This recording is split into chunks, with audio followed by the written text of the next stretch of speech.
A morte do candidato do PSB à presidência, Eduardo Campos, vitimado por um acidente aéreo, causou não apenas perplexidade, mas também acabou provocando uma série de especulações a respeito da corrida presidencial. Uma das perguntas que se faz hoje é até que ponto a entrada de Marina Silva como cabeça de chapa altera o quadro sucessório antes polarizado entre as candidaturas de Dilma Rousseff, do PT, e Aécio Neves, do PSDB. Essa é uma das questões que vamos debater hoje aqui no programa Conexão Brasília, conversando com o cientista político Vitor Amorim de Ângelo. Também vamos abordar com ele, é claro, a sucessão estadual. Vitor, bem-vindo aqui ao programa Conexão Brasília. Bom, rememorando um pouco a nossa última entrevista, que não tem muito tempo, mudou tudo, não é? Em termos de conjuntura nacional, não? Mudou muita coisa. A gente estava conversando em julho, meados de julho, né? Tem algumas semanas apenas. E, de fato, a campanha estava no ritmo que se esperava, sem maiores emoções, até que aconteceu esse inesperado e trágico acidente que vitimou Eduardo Campos. E a entrada de Marina Silva, como você disse, muda muita coisa. De fato, ela era já um elemento presente, mas na condição de vice-presidente não mobilizava tanta atenção como agora, sendo cabeça de chapa do PSB. Pois é, a pergunta que se faz hoje, né, no meio político, na sociedade, quem perde mais com essa entrada de Marina Silva em cena? Seria Dilma Rousseff ou Aécio Neves? Os dois, a julgar pela última e única pesquisa feita pelo Datafolha recentemente, considerando Marina Silva como cabeça de chapa, isso é, excluindo o nome de Eduardo Campos. Eu digo os dois porque Aécio Neves, que a princípio poderia disputar um segundo turno em grandes condições de passar para esse segundo turno, agora se vê ameaçado pela presença de Marina. Então ele perde porque, havendo o segundo turno, é grande a chance dele de não passar para esse segundo momento da eleição. E a pesquisa também indicou que se houver um segundo turno, Marina Silva numericamente está à frente de Dilma e, portanto, pode derrotá-la e sagrar-se presidente da República. Você acredita que esses números divulgados recentemente pelo Datafolha, colocando, vamos dizer, a Marina numa condição bastante confortável em segundo turno em relação à presidente Dilma Rousseff, não seria, vamos dizer, um número que reflete um pouco esse momento pós tragédia, morte de Eduardo Campos, ou é uma tendência que pode se consolidar daqui para frente? Eu considero que sim. Quer dizer, eu não sei se é tão confortável, porque se a gente lembra bem dos números, ela tem 4% apenas à frente de Dilma Rousseff. Quando você considerar a margem de erro, então essa proximidade se torna ainda maior. Quase como um empate técnico. Isso, mas ela numericamente está na frente, 47-43. Claro, a morte de Eduardo Campos, algo que aconteceu recentemente, alguns dias apenas, cria todo um clima que favorece Marina Silva. Agora, se ela de fato passar para o segundo turno, é bem possível que aquele voto não ideológico em Aécio Neves, isso é, aquele eleitor que não vota em Aécio tanto porque concorda com suas ideias, mas sim porque considerava Aécio uma alternativa para tirar Dilma e o PT do poder, esses votos serão descarregados integralmente em Marina Silva. O inverso acho que não aconteceria, isso é, um eleitor de Marina não automaticamente votaria em Aécio, mas os eleitores que votam em Aécio muito provavelmente votarão em Marina, isso para derrotar Dilma e o PT. Então, quer dizer, num primeiro momento, o maior prejudicado seria o Aécio, né? E no segundo momento, caso esse confronto vá para segundo turno entre Dilma e Marina, realmente a situação fica muito complicada para a presidente, né? Exatamente, isso porque como Aécio é quem está em segundo lugar, o primeiro a ser vencido para ganhar uma eleição, do ponto de vista da Marina Silva, é o próprio candidato do PSDB. Então ele é o primeiro a ser ameaçado. E ela, como eu disse, passando para o segundo turno, teria a tarefa de vencer então aquela que hoje está em primeiro lugar e cuja posição não parece ameaçada, nem por Aécio, nem por Marina Silva hoje. Isso é, Dilma possivelmente passará em primeiro lugar para o segundo turno. A escolha do Beto Albuquerque como vice, né, na chapa de Marina foi uma escolha acertada do partido? Então, em toda organização, quando há um vácuo, e sobretudo repentino, quer dizer, uma transição não pensada, Eduardo Campos morreu num acidente aéreo, não é? Ele não estava doente há muitos meses, não veio preparando um sucessor, nada do tipo. De modo que isso cria um vácuo e escolher alguém se torna muito difícil. Vários nomes entraram na disputa.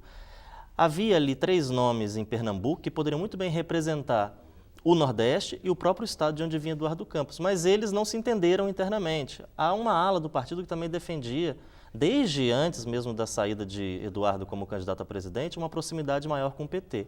Nessas circunstâncias, o Beto Albuquerque, mas poderia ser outro, Júlio Delgado, por exemplo, deputado mineiro, mas o Beto Albuquerque apareceu como um nome importante. Ele é líder do PSB na bancada federal, na Câmara dos Deputados, é um candidato ao Senado no Rio Grande do Sul, é um nome que era próximo a Eduardo, é próximo a Marina, pode fazer, é importante dentro do partido, é um militante histórico, de modo que ele pode fazer uma ligação entre vários setores e aparar essas arestas que Marina teria dificuldade de fazer sozinha. Principalmente fazer essa ligação com o setor do agronegócio e do empresariado, que é um setor que ainda vê com uma certa reserva a candidatura de Marina, onde ela tem uma certa dificuldade em penetrar? Sim, e por quê? Porque ele era próximo a Eduardo Campos, que era um candidato, era um político, já desde quando era ex-governador de Pernambuco, não vou dizer próximo a esses setores, mas alguém aberto ao diálogo com esses setores. Não é que Marina Silva não é, mas suas ideias são muito mais firmes nesse sentido, né, e, de certo modo, mais fechadas a esse diálogo do que as de Eduardo Campos. Então, Beto Albuquerque, de certa maneira, ele herda esse espólio do diálogo, da abertura a conversações com setores que são mais refratários a Marina Silva. E você acredita que, a partir de agora, com a Marina sendo cabeça de chapa, ela, vamos dizer assim, deve cumprir os pactos, né, os acordos fechados por Eduardo Campos? Porque na condição de vice, ela era um pouco, vamos dizer, arredia a determinados acordos, a determinadas composições. Você acredita que daqui para frente ela vai ser mais flexível e talvez o Beto ele faça essa, vamos dizer, essa ligação? Eu acredito que sim, você tem toda a razão. Quer dizer, quando ela era vice-presidente, candidata a vice-presidente, então ela podia ser refratária a alguns setores, podia ser crítica, por exemplo, ao agronegócio, mas Eduardo Campos fazia esse meio de campo. Agora não, agora ela é a cabeça de chapa, tá certo? E isso lembra muito, com todas as ressalvas de uma comparação histórica, o que aconteceu entre José Sarney e Tancredo Neves. Quando Tancredo foi eleito e veio a falecer, o ministério daquele governo já estava nomeado por Tancredo Neves. O que Sarney fez? Ele cumpriu as promessas e as nomeações feitas por Tancredo. É bem possível que agora uma das condições impostas pelo partido e assumida mesmo pela Marina Silva seja honrar todos os compromissos feitos por Eduardo Campos. Agora, a gente já viu esse filme com José Sarney. Quando você assume compromissos contrários àquilo que você acredita, muito mais porque outro firmou e você agora vai empenhar sua palavra do que por convicção própria, e isso, num caso de um governo Marina Silva, tende a ser uma bomba relógio, isso gerará crises políticas no seu governo, num possível governo seu. Ou seja, pode estourar lá na frente. Não, né? Com certeza vai estourar, porque é muito frágil esse pacto, ele é feito muito mais em nome do que Eduardo Campos fez do que daquilo que ela acredita. E claro, ela, sendo eleita presidente da República, não vai poder governar pensando na memória de Eduardo. Sim, ela está aí, tem que ter a luz própria, né, e tem que imprimir As suas o ideias. seu perfil, as suas ideias. E né? o seu perfil é contrário a muitas questões, a muitas ideias fechadas e pactuadas e defendidas por Eduardo Campos. E você acredita que isso, no decorrer dessa campanha, isso pode ser explorado pelas candidaturas adversárias? Com certeza. E isso será explorado. Porque, sobretudo por Aécio Neves, tá certo? Porque como ele, como eu já disse, é o primeiro a ser ameaçado nessa fila de candidatos em perigo, né? Ele vai ter que explorar esse ponto.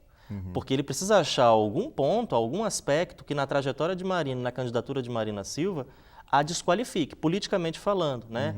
Ou seja, ele terá que mostrar, isso é legítimo numa disputa política, qual é a fragilidade da candidatura Marina Silva. E essa é uma e talvez a principal delas. Mesmo o partido, o PSDB, tendo anunciado agora recentemente, claro que é tudo muito recente, né?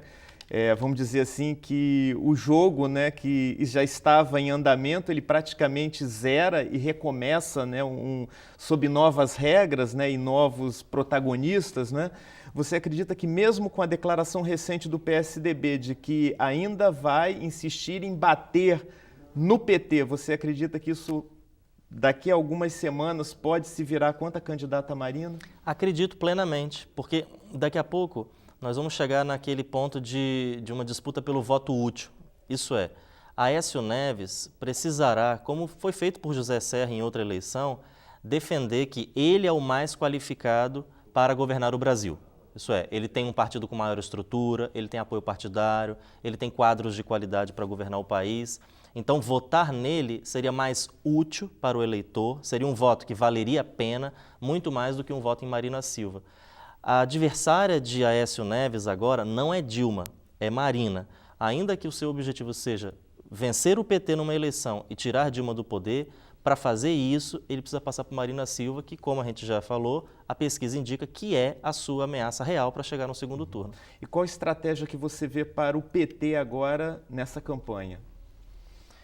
Olha, o PT vai tentar, pelo mesmo caminho, também desqualificar Marina Silva.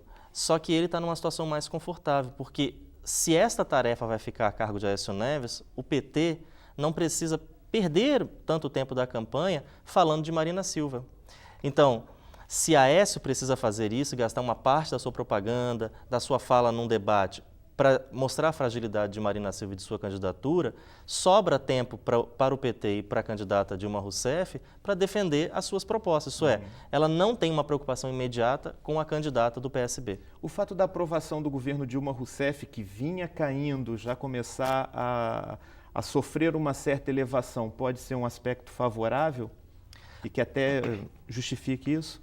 Pode ser. Só complementando uma coisa que eu havia dito antes, a única possibilidade de Aécio Neves e mesmo Marina Silva partirem para cima de Dilma Rousseff, isso é, ao invés de Aécio Neves dirigir as suas críticas para Marina, fazer isso em relação a Dilma, seria um cálculo de que isto poderia tirar votos de Dilma Rousseff, a ponto de baixar sua intenção de voto e Aécio vencer a eleição. Como é muito improvável que isso aconteça, porque nós estamos falando de quase 20 pontos percentuais entre Aécio, que é o segundo colocado, e Dilma Rousseff, como eu disse, só complementando, é muito provável que ele vá partir para uma crítica a Marina e não para Dilma.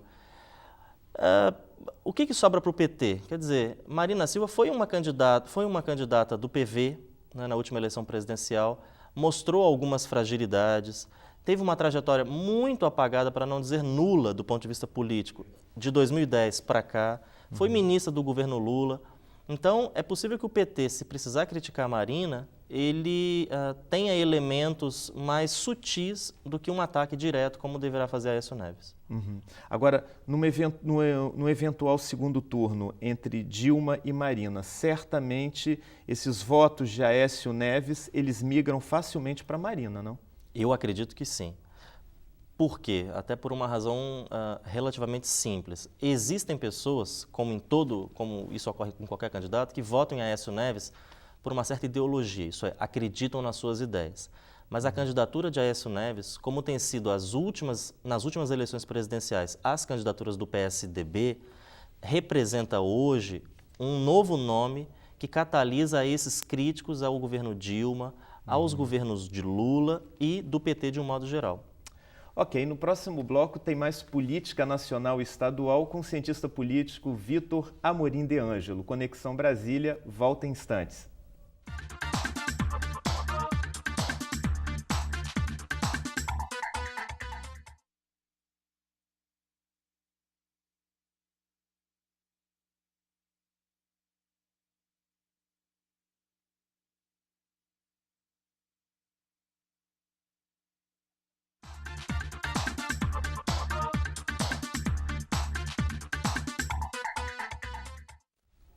Estamos de volta com Conexão Brasília, que hoje conversa com o cientista político Vitor Amorim de Ângelo. Estamos conversando sobre os últimos acontecimentos que envolvem as eleições presidenciais e também, daqui a pouquinho, as eleições no Espírito Santo. Vitor, fechando um pouquinho essa questão da conjuntura nacional, né?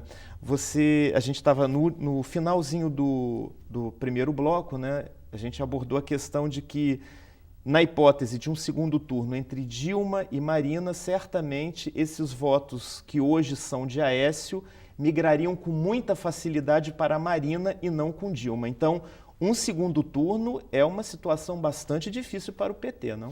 Então, complementando o que eu estava dizendo no primeiro bloco, existem algumas pessoas, como em toda eleição, que votam em Aécio Neves por uma questão ideológica, isso é, concordam com as suas ideias. Para parte dessas pessoas, pode ser que Marina seja um elemento muito estranho, né? Então elas não votariam em Marina Silva. Mas existe também um número importante de eleitores que vem votando no PSDB contra o PT, não importa nem quem seja o candidato petista, se Dilma ou Lula. E essas pessoas possivelmente votarão em peso em Marina Silva, porque no segundo turno ela será o PSDB, ela será a oposição, ainda que não reivindique as ideias do partido de Aécio Neves. Então ela será a alternativa real, e real mesmo, como mostra a última pesquisa do Datafolha, para tirar o PT e Dilma do poder.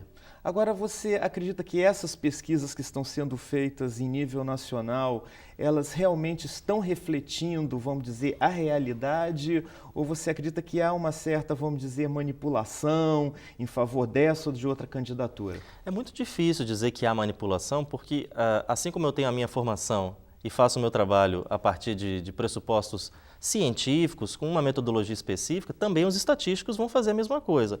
Agora, isso enseja uma reflexão sobre o papel político de uma pesquisa, tá certo? A pesquisa, ela é um fato político em si.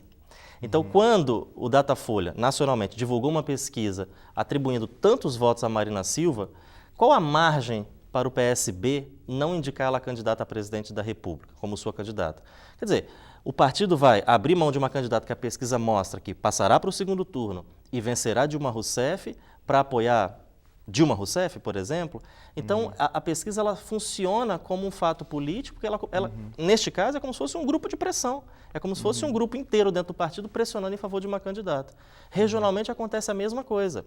E as pessoas começam a se movimentar de acordo com o resultado das pesquisas, que de fato já mostraram e que de vez em quando aparecem furos, e nesse momento, tanto nacionalmente quanto regionalmente, há muitas críticas dirigidas às pesquisas eleitorais de intenção de voto. Você acredita que o fator comoção pela morte de Eduardo Campos se refletiu um pouco nessa última pesquisa agora, que dá esse percentual muito elevado de votos para a Marina, ou não? Porque a Marina já tinha esse capital político. Sim, refletiu. E refletiu porque, se a gente pensar bem, Eduardo Campos não era, de acordo com as últimas pesquisas em que ele aparecia como candidato, uma pessoa nem conhecida pela maioria da população, nem favorita a chegar no segundo turno. Ele tinha aí entre 8% e 10% dos votos. Ele era desconhecido por uns 40% da população brasileira. Muita gente só tomou conhecimento de quem ele era, e talvez até conhecimento de que Marina, que essa sim era mais conhecida, de que ela era sua vice, quando ele faleceu. Porque a mídia, sobretudo a grande mídia, essa que no nosso país, pelo perfil da nossa sociedade, é a fonte principal de informação, bombardeou de imagens, de reportagens, de flashes a respeito da sua história de vida, de Eduardo Campos. Agora, você acredita que a gente só vai ter realmente, vamos dizer, uma certa certeza desse capital político de Marina a partir do momento em que ela botar a cara dela na campanha? Isso, até pelas questões que a gente estava abordando no primeiro bloco, porque aí nós vamos ver não só que tipo de críticas farão PT e PSDB em relação a ela, como também como ela responderá a essas críticas. Isso é, todas as fragilidades da sua candidatura aparecerão ao longo dessa campanha. Agora, ela ainda está naquele recall de 2010, quando ela recebeu 20 milhões de votos, e aproveitando-se, no bom sentido da palavra, desse espólio político herdado de Eduardo Campos. Agora, o quanto isso permanecerá ao longo desses 2 próximos meses, isso a gente verá durante a campanha. Mas será que ela ainda consegue trazer para os tempos atuais esse recall de 2010? Esta é uma questão que é difícil de responder, porque esse voto de 20 milhões de votos em 2010 foi, em muitos sentidos, um voto de protesto também. Um voto crítico a Lula na época e ao PT, um voto crítico à candidatura Dilma, um voto crítico a essa polarização PT-PSDB. Só que não era fruto de uma estrutura partidária, de uma carreira política solidamente construída rumo à presidência da República. A princípio, nada faria com que ela guardasse isso. Só que, se a gente pensar no que aconteceu nesses 4 anos, então outros fatores podem contribuir para que ela mantenha ou mesmo amplie essa margem de 20 milhões de votos. Agora, independente, né, de PT, PSB, da candidatura A, B ou C, eu não sei se é uma percepção errada, mas o que a gente percebe que há no eleitorado, vamos dizer assim, um desejo de mudança.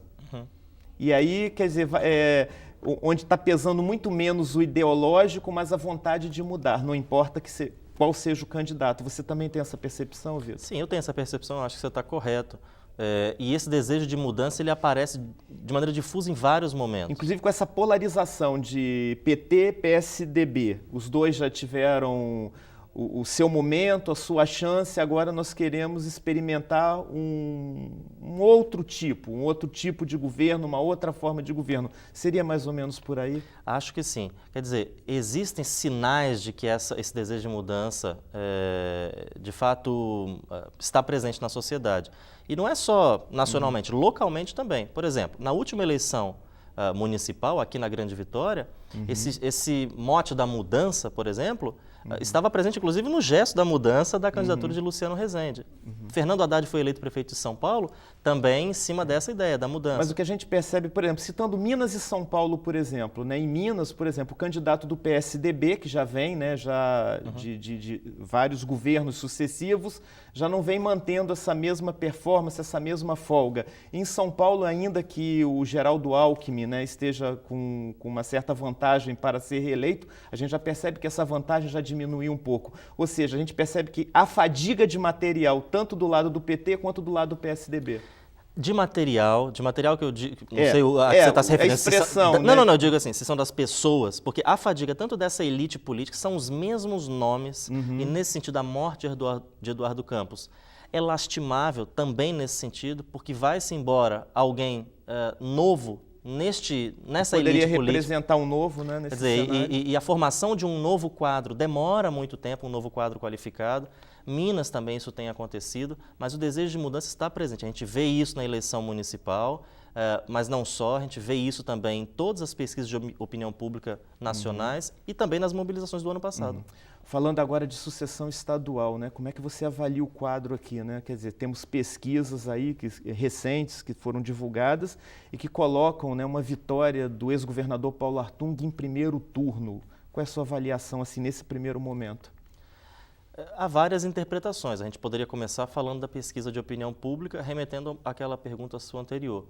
Quer dizer, esse principal instituto que frequentemente divulga resultados de opinião pública, ele errou já várias vezes. Então não se pode... Inclusive na última eleição municipal. Exatamente. Né? Em Vitória o erro foi grosseiro, tá certo? Não haveria segundo turno, segundo esse instituto, houve. Luciano Rezende perderia para Luiz Paulo, venceu. Então qual a credibilidade de um instituto de pesquisa que erra com tanta frequência e erros significativos? Mas seja como for, torna-se, como eu já disse, um fato político. Quando este instituto de pesquisa apresenta um resultado dizendo que Paulo Artung está à frente de Casagrande, isso mobiliza partidos, quadros partidários, enfim, todos os atores políticos dos partidos e os eleitores também passam a se posicionar em relação a pesquisas que, falhas ou não, se tornam verdade de alguma maneira. Você acredita que isso, de uma certa maneira, fugindo um pouquinho, né, um pouco do assunto, isso, de uma certa maneira, um resultado de uma pesquisa acaba influenciando no voto do eleitor, aquele que ainda está indeciso? Eu vou votar no candidato tal porque ele está na frente, ele tem mais chance de vitória. De uma certa maneira, há uma certa influência aí? Funciona assim. A ciência política, nos estudos sobre comportamento eleitoral, mostra isso. Todos nós, eu e você, temos um voto apenas. Com este voto, a gente não elege ninguém. Porque para uma pessoa se eleger, ele precisa de milhares ou milhões de votos, tá certo? E todo mundo quer fazer com que o seu voto valha a pena, isso é, que o seu candidato seja vitorioso. Então, nessa hora, dificilmente, a não ser por questões ideológicas, alguém com um voto apenas vota naquele que está atrás, porque sabe que o seu voto será jogado fora. E aí a pesquisa joga um papel importante. Agora, por outro lado, ao mesmo tempo que nós temos pesquisa apontando, né, uma vitória em primeiro turno do ex-governador Paulo Artung, nós temos também a pesquisa apontando uma avaliação satisfatória do atual governo, né, e também do governador. Como é que se explica isso? Pois é, esse é um ponto de crítica. Com relação ao primeiro turno, não é muito difícil que a decisão aqui no Espírito Santo seja decidida no primeiro turno. Seja a favor de Casagrande, seja a favor de Paulo Artung. Isso porque duas candidaturas principais mobilizam boa parte dos votos. E aí sobra a candidatura do PSOL, a candidatura do PT e outras menores com percentuais muito pequenos. De forma que quando você soma o segundo colocado e os outros candidatos, é muito provável que o primeiro fique com uma soma maior e, portanto, vença em primeiro turno. Então, esse é um ponto. Seja Paulo Artung ou Casagrande, é muito provável que a eleição aqui no Estado seja decidida em primeiro turno. Agora, com relação a isso que você mencionou, é um dado realmente que enseja uma reflexão, porque como um governo que tem uma avaliação expressiva, não tão boa quanto aquela de Paulo Artung, mas expressiva, como ele pode ter uma intenção de voto menor do que sua própria avaliação, tanto no governo quanto pessoal, isso é, do governador. Não faz muito sentido, a princípio, alguém dizer que o governo é bom e que o governador é bom, mas eu vou votar no seu adversário. Esse é um ponto, então, que está sendo muito criticado. E com uma vitória em primeiro turno. Exato. Né? Não, e uma margem expressiva. Não estamos falando de 5%, são mais de 15%. São cerca de 15%, aliás. Então, esse é um ponto que está sendo tomado como crítica às pesquisas e que está sendo abraçada pela candidatura e pelos apoiadores de Casagrande como um aspecto que não traz tanta legitimidade, tanta credibilidade a esses dados, a essas informações. Agora, candidaturas ao Senado, você acredita que a candidata Rose de Freitas ainda tem uma certa vantagem em relação aos outros candidatos, ao COSE, ao Nilcimar Fraga, por exemplo?